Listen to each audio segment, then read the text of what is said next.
Magandang araw po mga kaibigan. Muli si Lakay ito ng Pinoy Tracker. Ang current location po natin, nandito po tayo sa Prosser, Washington, dito sa Onion 52, kung saan nagpipick up tayo ng ating karga na dadalhin sa Cisco Regina. At just to be update lang, ang oras dito is alas 4:20. Pero kung napapansin nyo, ang aking kapaligiran is parang sobrang dilim na. Dahil nga dito sa fog na ito. Ayan, kung napapansin nyo, halos hindi mo na makita yung mga nakapark na truck dyan na nag-aantay din ng kanilang appointment time.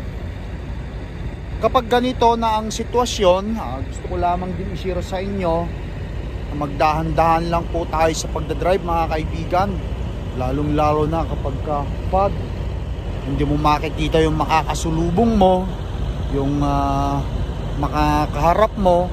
At isa pa, nag-i-snow na rin dito sa US, dyan sa Canada.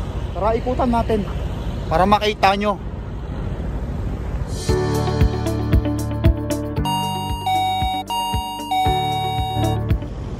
Ayan, halos wala kang makita mga 100 meter ahead. Hindi mo na makita kung ano yung nasa harapan mo. Ayan mga truck na nag-aabang ng kanilang mga appointment. Nakatulad ko, kanina pa ako nandito, busy sila. Dumating ako dito ng alas 11:45. Ngayon pa lang nila ako maluludan. Alas 4:20 na. Dahil sobrang busy. Sobrang fog. Parang alas 7 na ng gabi. Fog na fog. Wala ka halos makita.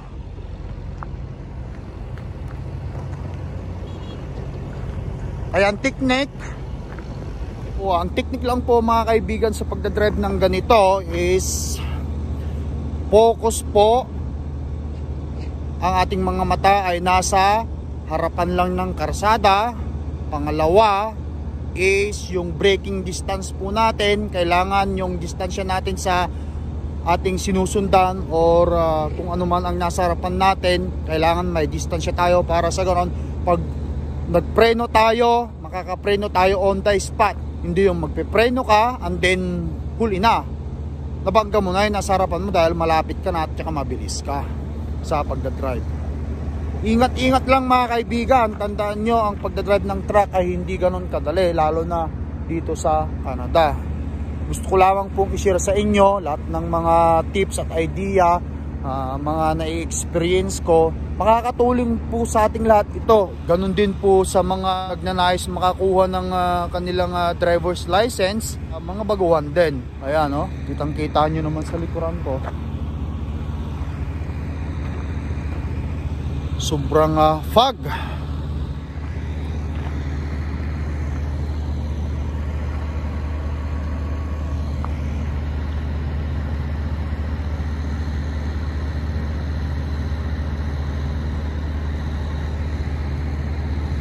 Yan.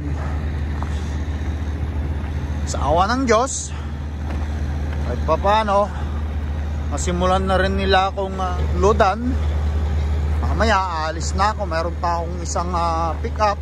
Pupunta pa ako sa Prescott, Washington. Yan.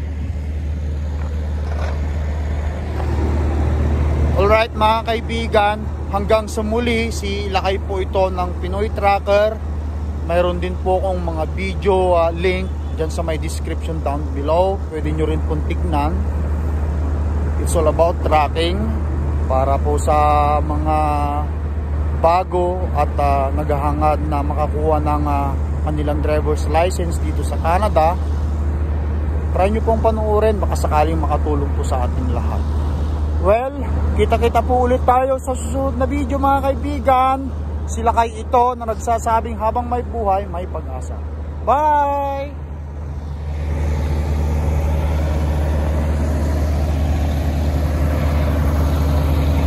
Woo! Yan, atras na rin siguro to.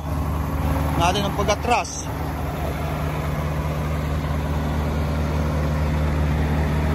Hindi na. Alis na yata. Tapos na yata siya.